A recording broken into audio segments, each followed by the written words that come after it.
आप देख रहे हैं इंडिया टाउन न्यूज भारत की बात, एक साल बेमिसाल।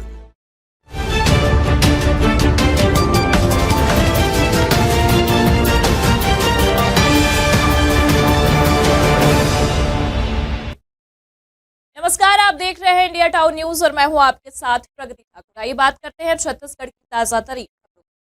पूरे प्रदेश में अब छत्तीसगढ़ का मान और बढ़ने वाला है। इसका कारण ये है कि छत्तीसगढ़ के बेमेतरा में वर्ल्ड्स टॉलेस्ट बम्बू टावर में देश की आन बान और शान यानी देश का तिरंगा लहराया जाएगा। इस कार्यक्रम में वीडियो कॉन्फ्रेंसिंग से केंद्रीय मंत्री नितिन गडकरी 18 सितंबर को शामिल होंगे। वर्ल्ड्स टॉलेस्ट बम्बू टावर भव्य सृष्टि उद्योग नाम की संस्था द्वारा बनाया गया है। संस्थान के पदाधिकारी डॉक्टर अवधेश पटेल ने बताया है कि इस टावर की हाइट जमीन से 140 फीट की है। संस्थान ने इसे तैयार करने के लिए असम से बांस भी मंगवाए हैं। ऐसे टावर का उपयोग सीमा पर फॉरेस्ट एरिया में बतौर वॉच टावर समेत अन्य के उपयोग के लिए भी इस्तेमाल किया जा सकता है। इसके लिए केंद्र सरकार से अधिकृत चेन्नई के एक रिसर्च संस्था से सर्टिफिकेट भी लिए जाने की तैयारियां हैं, क्योंकि बांस के टावर अमूमन 20 से 25 फीट की ऊंचाई के होते हैं। खबर जसपुर से है, जहां सड़क दुर्घटना में अपना एक पैर गंवा चुके नंदकुमार के लिए एक नई उम्मीद की किरण तब आई जब मुख्यमंत्री विष्णुदेव साई की पहल पर उन्हें कृत्रिम पैर उपलब्ध करवाया गया। इस मदद से नंदकुमार की जिंदगी में फिर से एक नई शुरुआत हुई है और उनके चेहरे पर मुस्कान लौट आई है। एक पैर गंवा चुके नंदकुमार जो दुर्घटना के बाद जीवन में कई परेशानियों से जूझ रहे थे, मुख्यमंत्री कैंप कार्यालय बगिया में जाकर अपनी समस्या का आवेदन दिया था। उन्होंने मुख्यमंत्री से कृत्रिम पैर की मांग करते हुए अपनी स्थिति को साझा किया। उनके इस गुहार को मुख्यमंत्री विष्णुदेव साई ने तुरंत संज्ञान में लिया और अधिकारियों को निर्देश दिया कि नंदकुमार को जल्द से जल्द कृत्रिम पैर उपलब्ध कराया जाए। इसके बाद इन्हें रायपुर भेजकर इन्हें कृत्रिम पैर दिलाया गया। अब वो फिर से बिना परेशानी से अच्छे से चल फिर रहे हैं और बहुत खुश भी हैं। उन्होंने सीएम साई का आभार जताते हुए धन्यवाद ज्ञापन किया। अमेरिका से उप मुख्यमंत्री अरुण साव ने वीडियो संदेश जारी कर पीएम आवास के हितग्राहियों को बधाइयां दी और प्रधानमंत्री नरेंद्र मोदी को धन्यवाद भी दिया है। साव ने कहा है कि देश भर में 4 लाख और छत्तीसगढ़ में 23,000 से ज्यादा लोगों को उनका घर मिलने जा रहा है। आज मोर आवास मोर अधिकार कार्यक्रम में पीएम आवास योजना की पहली किश्त जारी होगी। बता दें, छत्तीसगढ़ के कोरबा जिले में खूनी वारदात का खौफनाक मामला सामने आया है। पति ने अपनी पत्नी की तीर से गला रेत कर हत्या कर दी है। इसके बाद आरोपी खुद फांसी के फंदे पर लटक कर आत्महत्या कर लिया। घटना से इलाके में हड़कंप मचा हुआ है। मामले की सूचना पर पुलिस मौके पर पहुंची और मर्ग कायम कर जांच शुरू कर दी है। वहीं जांच के लिए फॉरेंसिक टीम को भी बुलाया गया है। ये पूरा मामला श्याग थाना के अंतर्गत ठेंगरी मार गाँव का है। जानकारी के अनुसार गाँव में एक घर में जगन्नाथ मंचवार अपने परिवार के साथ रहता था। जगन्नाथ मंचवार रोजी मजदूरी करने अपने परिवार का पालन पोषण करता था। उसके परिवार में पत्नी के अलावा एक 12 वर्षीय पुत्र और बूढ़ी मां इतवारो बाई भी रहती। खबर राजधानी से है, जहां रायपुर के तेलीबांधा तालाब में आज स्वच्छता ही सेवा अभियान 2024 की शुरुआत की गई है। इस अवसर पर मुख्यमंत्री विष्णुदेव साई ने शपथ दिलाकर अभियान का शुभारंभ किया है। उप मुख्यमंत्री अरुण साव की अध्यक्षता में आयोजित इस कार्यक्रम में स्वभाव स्वच्छता संस्कार स्वच्छता के स्लोगन के साथ लोगों को सफाई की शपथ दिलाई गई। छत्तीसगढ़ में स्वच्छता ही सेवा अभियान 17 सितंबर से 1 अक्टूबर तक चलेगा।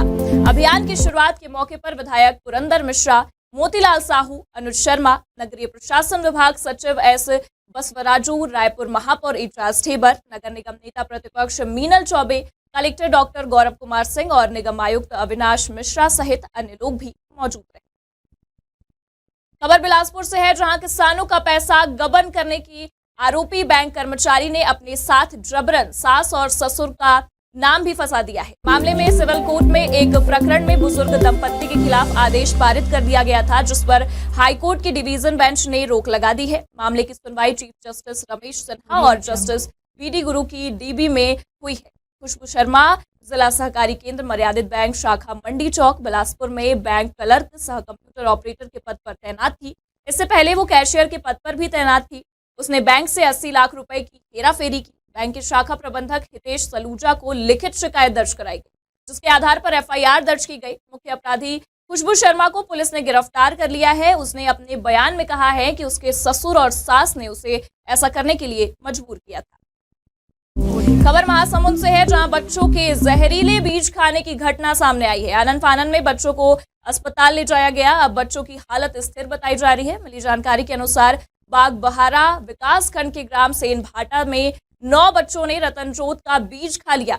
बच्चों ने शाम को खेलने के बाद घर जाते समय रास्ते में रतनजोत का बीज खा लिया है। घर पहुंचने पर बच्चों को उल्टी आने लगी, तभी परिजनों ने 108 की मदद से बच्चों को सामुदायिक स्वास्थ्य केंद्र बागबहारा ले गए। यहां डॉक्टरों ने इलाज किया। उपचार के बाद चिकित्सकों ने बताया कि सभी बच्चों की हालत फिलहाल स्थिर है। बच्चों की उम्र 6 से 12 वर्ष की बताई जा रही है। गृह मंत्री विजय शर्मा से शहर की 50 से ज्यादा गणेश उत्सव समितियों के पदाधिकारियों ने मुलाकात की है। इसमें झांकी में डीजे और धुमाल बजाने को लेकर लंबी चर्चा हुई है। डिप्टी सीएम शर्मा ने कहा है कि भगवान गणेश जी के विसर्जन का विषय है, हाईकोर्ट का डिसीजन है, रास्ता कानूनी आधार पर निकलने की कोशिश है, परंपरा और मान्यता के आधार पर ये कार्यक्रम हो सके, हाईकोर्ट के दिशा निर्देशों का पालन हो सके। इसके साथ ही डिप्टी सीएम ने अन्य मुद्दों पर भी बातचीत।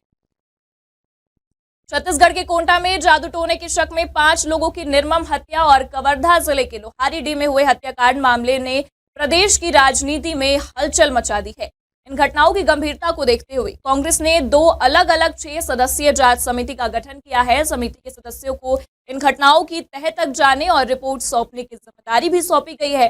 जांच समिति का गठन पीसीसी चीफ दीपक बैज ने किया है। कोंटा में जादू टोने के शक में 5 लोगों की निर्मम हत्या के मामले में कांग्रेस ने 6 सदस्यीय जांच समिति का गठन किया है। समिति में विधायक लखेश्वर बघेल, कवासी लखमा, विक्रम मंडावी, पूर्व विधायक रेखचंद जैन, पीसीसी सचिव दुर्गेश राय और सुकमा जिलाध्यक्ष महेश्वरी बघेल को शामिल किया गया। अगली खबर आपको बता रहे हैं, जहां स्वास्थ्य मंत्री श्याम बिहारी जायसवाल ने सभी जिलों के सीएमएचओ को निर्देश देते हुए कहा है कि वो 1 महीने के भीतर अपने जिले में संचालित निजी पैथोलॉजी सेंटर की सूची तैयार करें। उन्होंने ये निर्देशित किया है कि इनमें से नियमित पैथोलॉजी लैब को 1 वर्ष के भीतर नियमितीकरण की प्रक्रिया पूरी कराई जाए। यदि इन पैथो लैब के पास वैध दस्तावेज नहीं हो तो इन्हें आयुष विश्वविद्यालय से डिप्लोमा का कोर्स करने का मौका दिया जाएगा, ताकि 1 वर्ष के भीतर नियमित हो जाए। जायसवाल ने शासकीय अस्पतालों में स्थित पैथोलॉजी लैब को और सुदृढ़ करने के निर्देश दिए हैं, ताकि मरीजों को ज्यादा से ज्यादा लाभ मिले। और इसी के साथ छत्तीसगढ़ की ताजा तरीन खबरों में अभी के लिए सिर्फ इतना ही। फिलहाल अब मुझे दीजिए इजाजत और आप देखते रहिए इंडिया टाउन।